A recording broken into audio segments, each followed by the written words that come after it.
My name's Jennifer Fulwiler. I was a lifelong atheist, and I'm now a Christian. I write a blog called Conversion Diary. It's a chronicle of the ups and downs of what it's like to have faith after an entire life of being an atheist. I never believed in God, not even as a child. When my dad would come read books to me at night, I believe I was in 4th or 5th grade, and our nightly reading was Carl Sagan's Cosmos. So I was very much raised on a diet of science and reason and evidence-based rational thought. You believe what you can prove. I believe that I have hands because I can see them. I believe in a black hole, even though I've never seen one, but science can tell us about the way matter moves around it that we can observe. And so this very rational worldview always made sense to me on a fundamental level.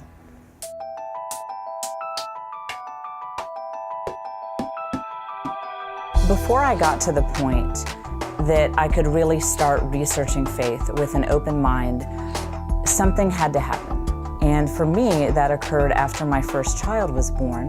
I looked down and thought, what is this baby? And I thought, well, from a pure atheist materialist perspective, he is a collection of randomly evolved chemical reactions. And I realized if that's true, that all the love that I feel for him, that it's all nothing more than chemical reactions in our brains. And I looked down at him and I realized that's not true. It's not the truth.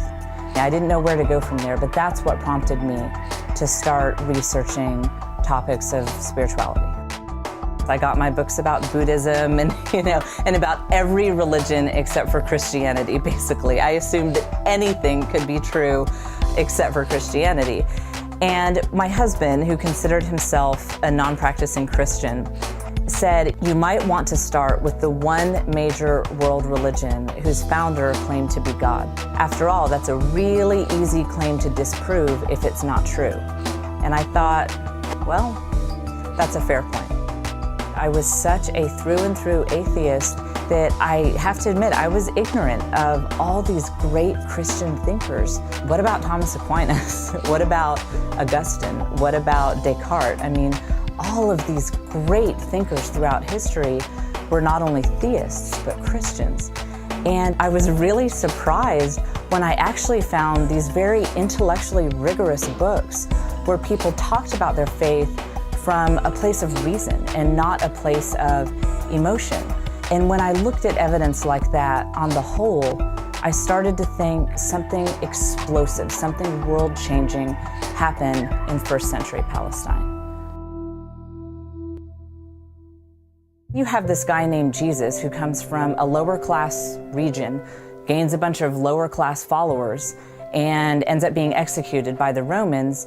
And yet in droves, you see thousands and thousands of Jews giving up these traditions that they had held dear for thousands of years. And the people who joined in on this new religion, there was no benefit for them. It was a persecuted religion.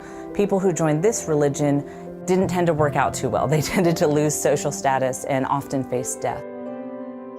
But I wasn't yet convinced and ready to become a Christian. And so I started a blog.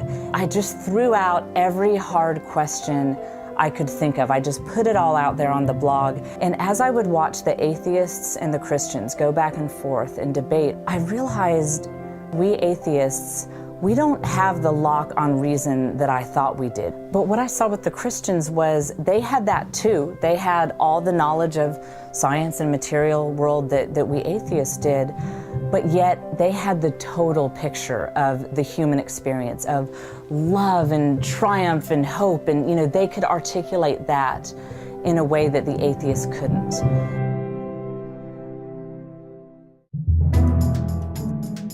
It wasn't until after I had made the intellectual decision to become a Christian that I think I finally believed it in my heart.